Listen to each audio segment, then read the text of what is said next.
What's up, you guys? Welcome to Sunday Selah, a segment where we talk about our mental health, self-care, faith, and relationships. I am your host, Jessie of Thought Bubble with Jay, and this is episode 3.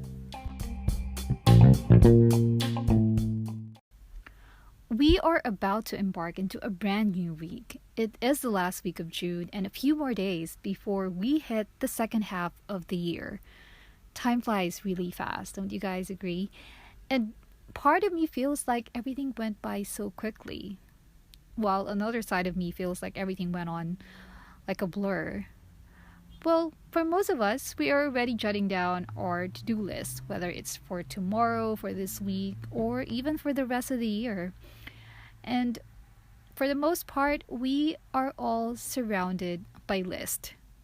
So, do you start your day with a to-do list and end up not completing them? Guilty as charged. Do you find yourself always cramming and rushing off to finish your list? How does that make you feel?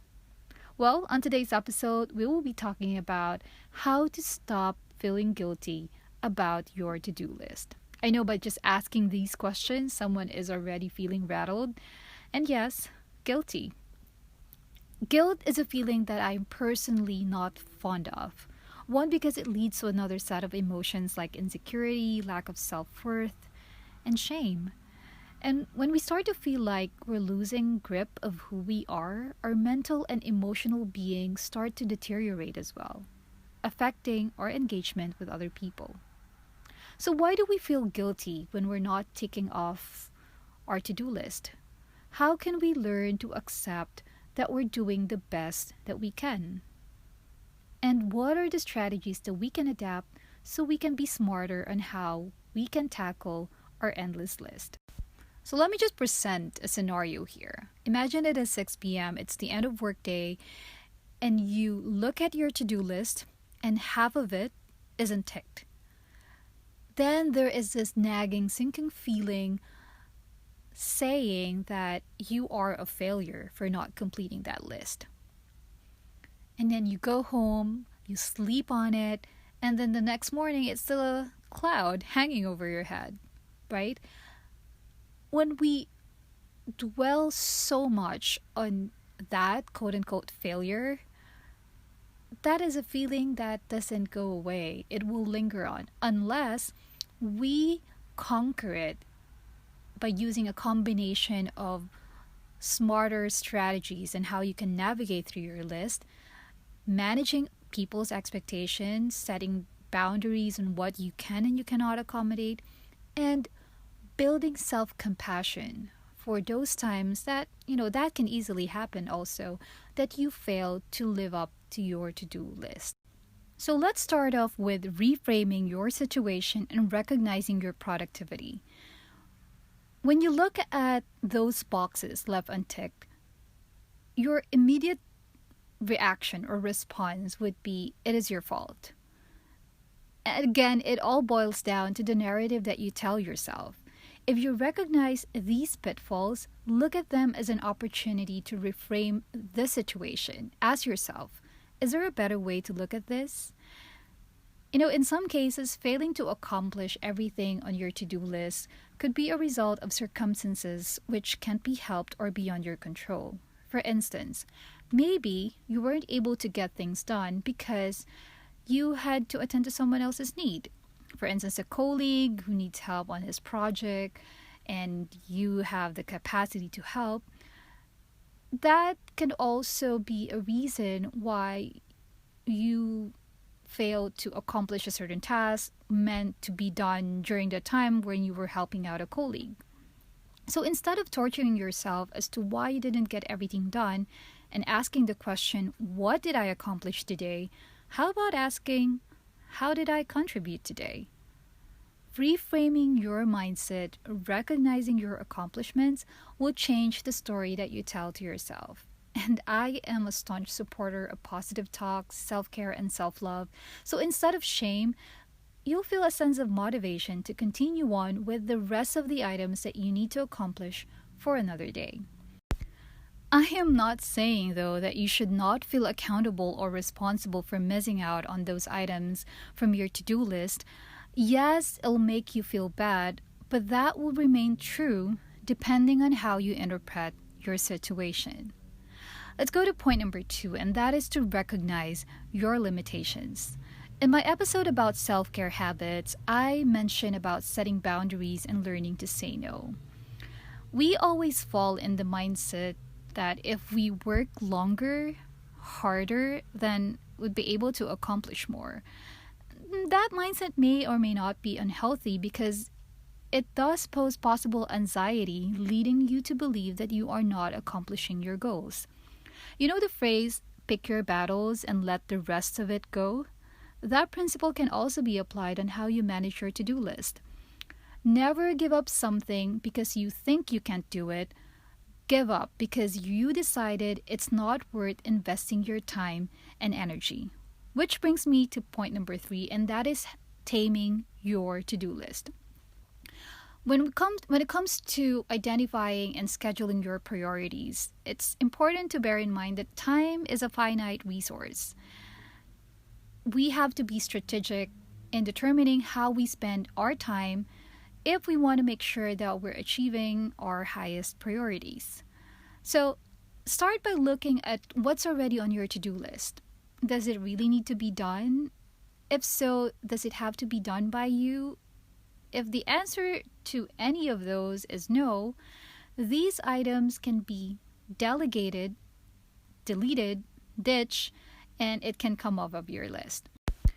Harvard Business Review posted an article about time management wherein they categorize priorities in three buckets. One is important but non-time sensitive. Bucket 2 are items which needed to be completed within the day. And bucket 3 are what they call the not to-do list. Bucket 3 is to remind us of the things that we are consciously deciding to be earned worthy of our time. So writing down these things will keep them from sneaking back onto a real to-do list. On that article, they further said that accepting that you have more to do than the time to do it all is a liberating concept. And I do have to agree because once we have that realization, it will force us to acknowledge that there are lower priority items that most likely will never be completed. And we will have to let them go. So instead of re-evaluating whether they should be part of the list or not, we can better invest that time into the list which really need to be done, whether within the day or those that are far more important. So the other point that I'd like to make is that we need to set expectations. And I did mention this on the episode about not caring what other people think, and that is to avoid people pleasing and overpromising. Doing this will help us to establish boundaries, which is reaffirming, and will help prevent people from barraging us with things that we can't accommodate. So be explicit and communicate those, because that is you being truthful and honest.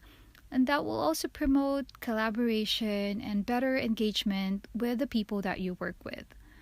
The last point is mental self-care. Please stop obsessing about your to-do list. Remember that you can only do so much.